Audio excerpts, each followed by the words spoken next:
Hello there, it's Tom here, and this is the 7th chapter of Gunnerkrigg Court of New and Old. Now, this chapter is where I'd really become very comfortable with where I was taking the comic, and I'd decided a lot of places where the plot would go, and I think it's really where the comic hit its stride. I was a lot more comfortable with playing around with a narrative, and you can see here we start off with a bit of in medias res, showing that something's all strange. But before the chapter gets to that, we go back to that morning where Kat, after speaking to Annie in the sun chamber by the tree, has taken Annie to her parents' house to meet her mum and dad, Donald Donnellan and Anya Donnellan. And of course, Eglamour's there too, because they're going to be talking about things that involve him, namely that they were all friends when they were younger, and it's shown that they were all friends with Annie's mom and dad, and Surma here looking a lot like her daughter. And we see everyone's favourite girl in the photo. So, just a note on how I used to draw scenes like this. It is largely characters sitting around talking, and because I was never very good at drawing backgrounds, I had to think of a way that I could draw scenes like this without getting bogged down in details such as the backgrounds. If I knew that if I was to try and slave away and draw every detail in the background in every panel, then I would just end up never completing a single page or working on the comic for longer than a week. So what I normally do in scenes like this is set up a couple of establishing shots like I've done here, just showing a few details of the room like the sofas and the fireplace and then maybe a few door frames and the walls and things. But then you might notice that a lot of the backgrounds, especially where there's a lot of text and a lot of the space is taken up by the speech bubbles, the backgrounds are very plain. And I didn't just want to stick a flat color in the background. That might work better for black and white comics, but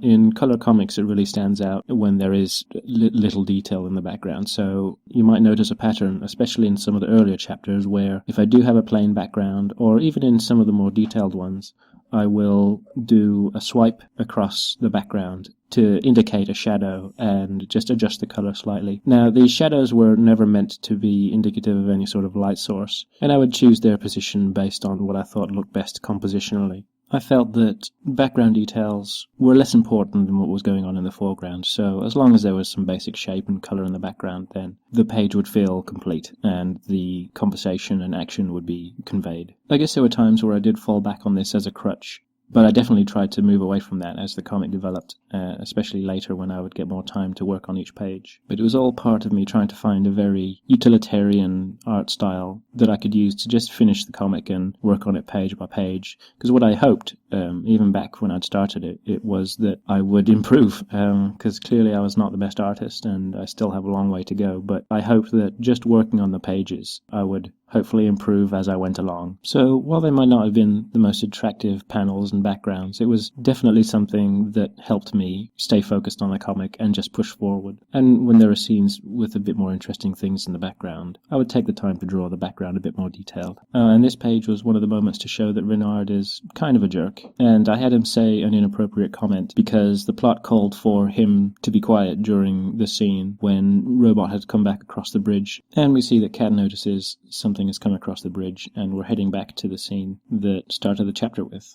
We see that as soon as Annie steps off the steps onto the ground, the alarms go off. But she decides to run off into the middle of the bridge and see what's going on. And we see here that Robot has come back, and he has a wooden arm, and there's a little tick-tock as well in the background. Straight away we see that Renard is angered by the Shadow Man at Robot's feet. And since the alarms have gone off, Eglamour comes running along, and as soon as he finds out that something came out of the woods, he goes running towards Annie. And geez, talk about simple backgrounds. These are just a simple gradient. But again, I chose that there was enough detail going on in the foreground and the action going on that the background didn't really need to be super detailed.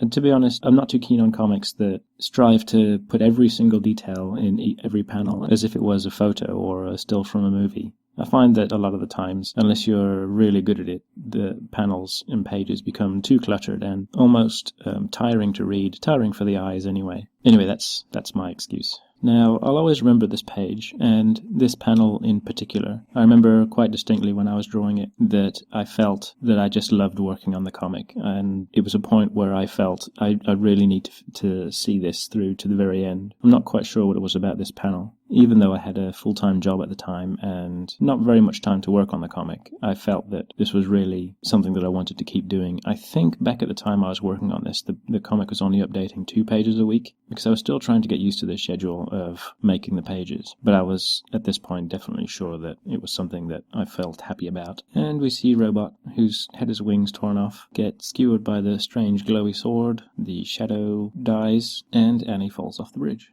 And this bonus page is the first of the treatise pages. Currently, I only do the treatise pages at the end of every book. But when I did this first one, it was after the 7th chapter, because I was going to try and print the first 7 chapters into a book with a print-on-demand service. So I felt I just wanted to have a nice page like this at the end. Of course, now it's halfway through the first book, and that's why there'll always be one more treatise page than there are books. But it's because at the time I didn't expect the books to be printed in any more official way than print on demand. And it's just a basic treatise. And alchemists used to use pictorial representations of scenes like this as a way of writing down their work in such a way that only other alchemists would understand. Because alchemy was supposed to be a very secret practice, and the techniques and knowledge was supposed to be shared only between other alchemists, they came up almost with their own code and method by which they would depict scenes. And some of the more complex ones, if you were a practicing alchemist yourself and understood the images and symbols used, you would be able to discern what process was being described and almost use it as a recipe to do your own alchemical experiments. Now, clearly I'm no alchemist, and the treatise pages, while they do become a lot more complex than this one, are not quite used in the same way. What I've used them for is a means of summarizing what's gone on in the book or the story up till the current point, and then maybe hinting at a few things in the future. This page is very basic. Up at the top is a very common alchemical phrase, and it means pray, read, reread, work, and you will find. And we have a few symbols here like the wings of Hermes, the sun and the moon. We have fire on Annie's side and water on Cat's side. And just as a little hint, the hand symbol that Annie is making here is friend, and the symbol that Cat is making here is the symbol for the crane, which is a bit of a hint to one of her chapters coming up. And here the downward triangle is water, and the upward triangle is fire. And when they're overlaid on top of each other, they form all of creation. And that's it. That's the end of chapter 7. Come back again for chapter 8, Broken Glass and Other Things.